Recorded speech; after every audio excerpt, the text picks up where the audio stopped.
cukup, kurang, atau bagus ya, atau sangat membentuk tadi atau mendorong menjadi setiap kita memiliki semangat, spirit ya, dan kita mau merubah ya kebiasaan-kebiasaan yang tidak baik. Kita mau melatih ya diri dengan kebiasaan-kebiasaan yang baik yang kita butuhkan. Itu saya harapkan feedbacknya ya. Kalau saya hanya melihat begini saja bapak-bapak ya, apakah bapak-bapak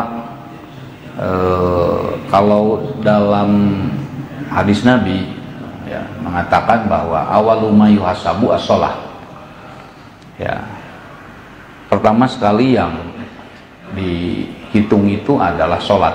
Kenapa sholat menjadi ukuran pertama? Meskipun sholat dalam bunyanul Islam ya, dalam rukun Islam orang bilang itu menjadi nomor 2 setelah syahadat. Lalu kenapa sholat yang menjadi patokannya? Karena sholat bisa diartikan sholat itu sholat satu sebagai sholat ritual, tadi kita melaksanakan Isya, sholat seperti itu, kemudian sholat qiyamul rondom atau sholat apa saja. Sholat berarti ritual, sholat juga bisa berarti hubungan gitu. Jadi orang yang tidak bisa melaksanakan sholat ya sama dengan orang yang memutuskan hubungan.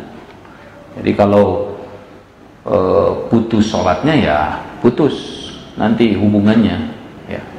Ini buat gambaran ya, supaya operasional juga dapat gitu. Dari mana saya harus mulai, dari mana saya harus meletakkan sebuah perbuatan yang itu menjadi tolak ukur bagi setiap kita.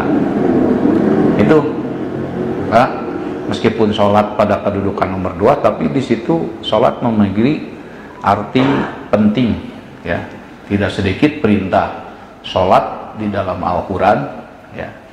Yang kemarin saja kita baca, innalladzina yumassikuna bil kitabi wa aqamus sholah ya, wa aqamus sholah ya, walladzina yumassikuna innalladzina yatluna kitaballahi wa aqamus sholah, di surat Fatir itu ya. Jadi sholat itu memiliki sekali lagi arti penting yang dimana di situ artinya hubungan ya. Seseorang bersolat ritual duhur, asar, maghrib ya, isya, subuh, itu mereka sedang melakukan hubungan dengan penciptanya, hubungan dengan kholiknya ya, dan sekaligus juga melakukan hubungan horizontalnya ya. Berjamaah ini dua yang kita lakukan, hubungan terhadap Allah dan hubungan sesama manusianya. Maka tarikus sholah ya, orang yang meninggalkan sholat itu bisa mencapai derajat murtad ya, derajat kufur kembali, karena sholat tidak dipakai sebagai patokan. Oleh karena itu jadi harapannya begini, kenapa saat Ramadan ya semua orang bergegas-gegas ke masjid ya, yang tidak sekalipun ya, bukan tidak boleh ya, bagus saja sudah orang yang tidak biasa ke masjid kemudian pas Ramadan mereka mau ya, mudah-mudahan dari situ mereka mengambil spirit, dari situ mereka mengambil pelatihan yang nanti hasilnya ya masuk bulan Syawal, Isyanya ya, subuhnya, maghribnya mereka sudah terbiasa karena biasa melakukan pada bulan Ramadan ini ya.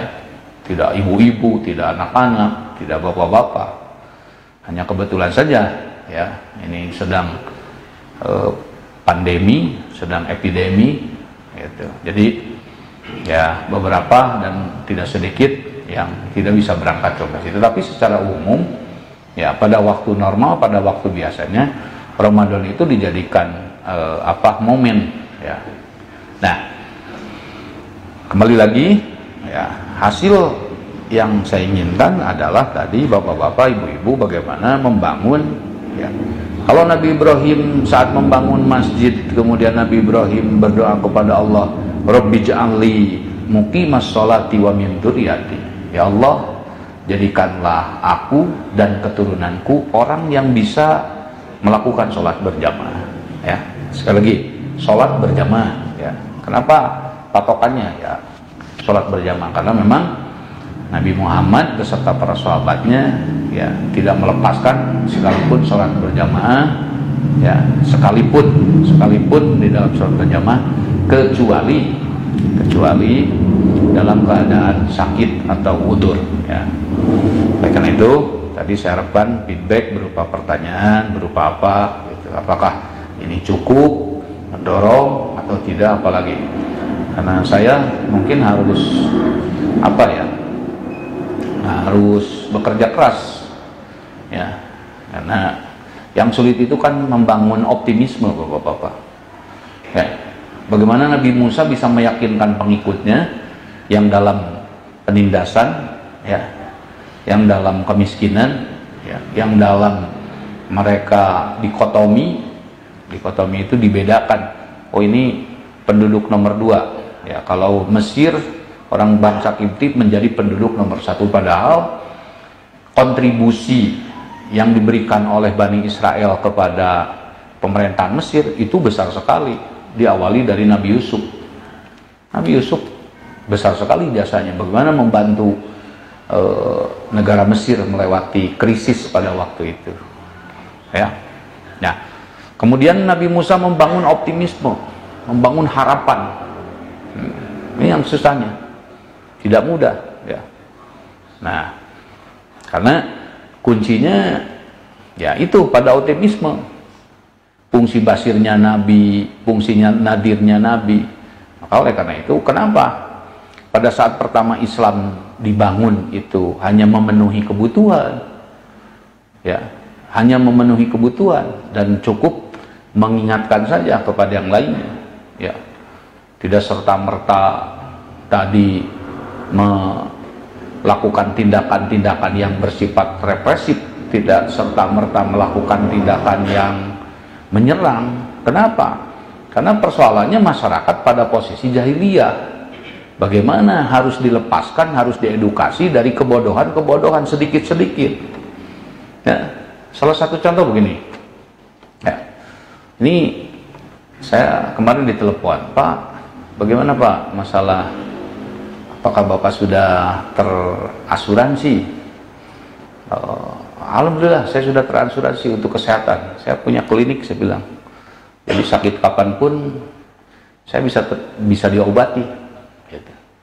Nah, terus setelah itu saya nanya lagi ke petugasnya, Mbak, itu kalau yang mati corona bisa diasuransikan? Bisa Pak, katanya. Gitu. Saya lanjutkan, Mbak, untung ya kalau yang punya asuransi ya kena corona, untung keluarga. Oh ya pasti untung Pak, itulah fungsi asuransi gitu. Ya, sebaliknya untung apa? Rugi. Jadi rugi Pak ya.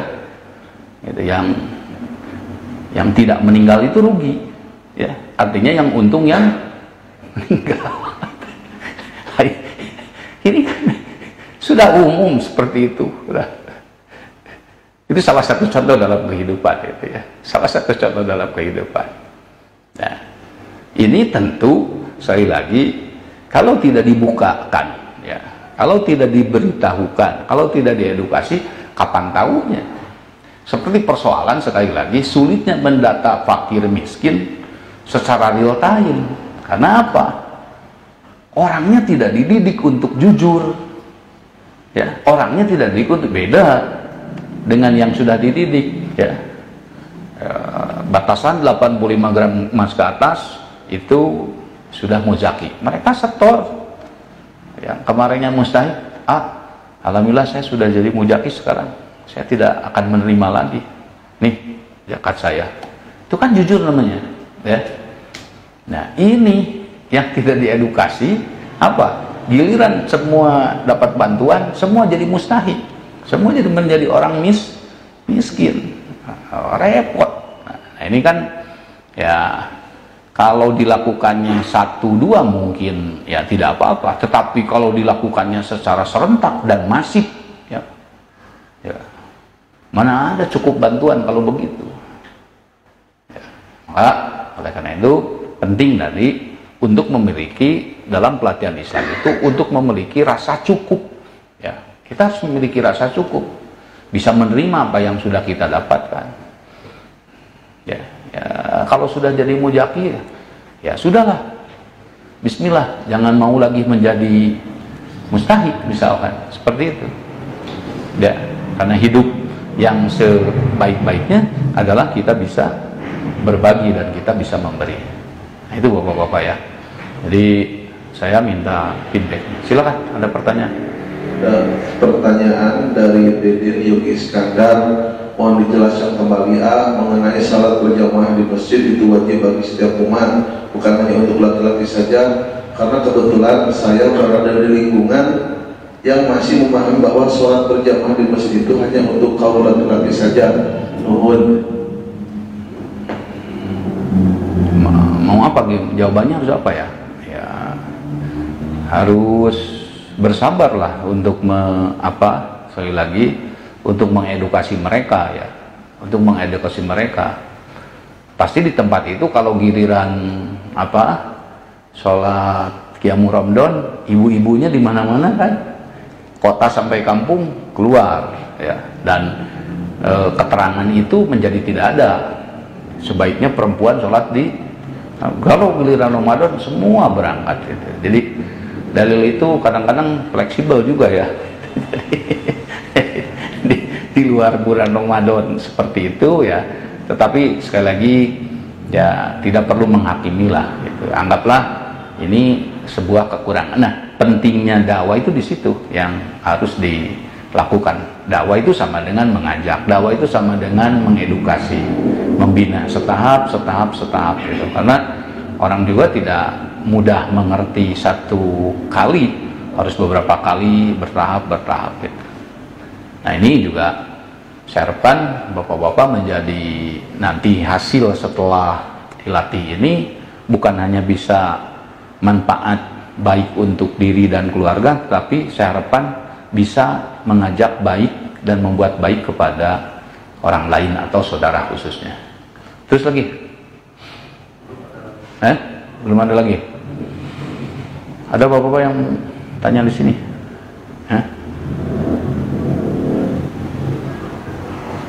Cukup? Sepertinya bapak-bapak di sini pintar semua ya. Ya, saya senang gitu. Ibu-ibu, saya senang gitu ya. Tidak ada aral melintang, tidak ada persoalan. Apa? Mau bertanya. Ya. Saya kan suka menjelaskan kepada jemaat bagaimana cara orang tua kepada anak mendidik anak gitu. Yang ingin saya tanyakan adalah bagaimana seharusnya sikap anak kepada orang tua ketika seorang tua itu menyuruh kita untuk mengarahkan kita kepada kebenaran, tapi orang tua itu kurang nggak ngelakuin itunya. Orang tua menyuruh anaknya berjamaah sementara dianya tidak, mungkin itu salah satu contoh. Orang tua menyuruh anaknya ngaji, dianya tidak. Nah, bagaimana sikap si anak? Apakah harus mengikuti atau tidak? Kira-kira kalau kalian menjadi anaknya akan mengikuti atau tidak? Ya. Contoh begini, kalian masuk ke restoran, oke? Ada pelayan memberikan makanan di atas meja. Kemudian pelayannya tidak makan, apakah kalian tidak akan makan karena pelayannya tidak makan? Ya, jadi melakukan kebaikan itu sekali lagi jangan melihat orang ya. Kalau sudah pas mau melakukan, pas berjamaah, pas apa, bukan tidak boleh memperingatkan, tetapi tidak boleh mempengaruhi ya untuk kita melaksanakan. Misalkan satu rumah tidak berjamaah ya, apakah kita harus marah-marah? Jangan. berangkat saja kita ke masjid. Ya, perlihatkan dengan contoh. Nanti setelah itu kita memberi nasihat. Sebaiknya kamu berangkat ke masjid karena kamu adalah muslim dan itu seharusnya. Jadi begitu, ya. Satu kampung semua tidak berjamaah, ya sudah saja, berangkat saja. Karena tidak rugi toh melaksanakan kebaikan. Sedunia pun orang tidak baik, kemudian kita tetap melakukan kebaikan, maka apa ruginya kita, ya.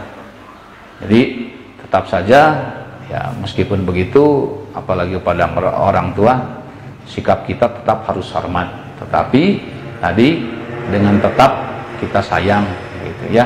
Aku sudah sering, ya, sekarang tinggal ayah. Nah, aku giliran menasehati ayah, gitu. Ayah itu sudah tua, sudah sakit-sakitan, barangkali besok, ya, besok ajal menjemput, gitu. Nah, begitu, ya. Tetapi sekali lagi, ya, harus didasari dengan rasa kasih sayang, ya. Jadi jawabannya adalah kita tidak boleh terpengaruh dengan orang lain yang tidak melakukan kebaikan. Tetap saja kebaikan itu adalah kebutuhan kita, ya. Tidak apa-apa, tidak ada ruginya. Dan apa untungnya? Ya, orang semua sekampung berjamaah, kita tidak. Apa untungnya buat kita? La yadurukum man dhalla idza tadaitum. Jadi tidak akan merugikan kalian, ya, apabila kalian berada di dalam kebenaran. Nah, mudah-mudahan kita dikuatkan untuk menjalankan kebaikan dan kebenaran itu. Mari kita lanjutkan.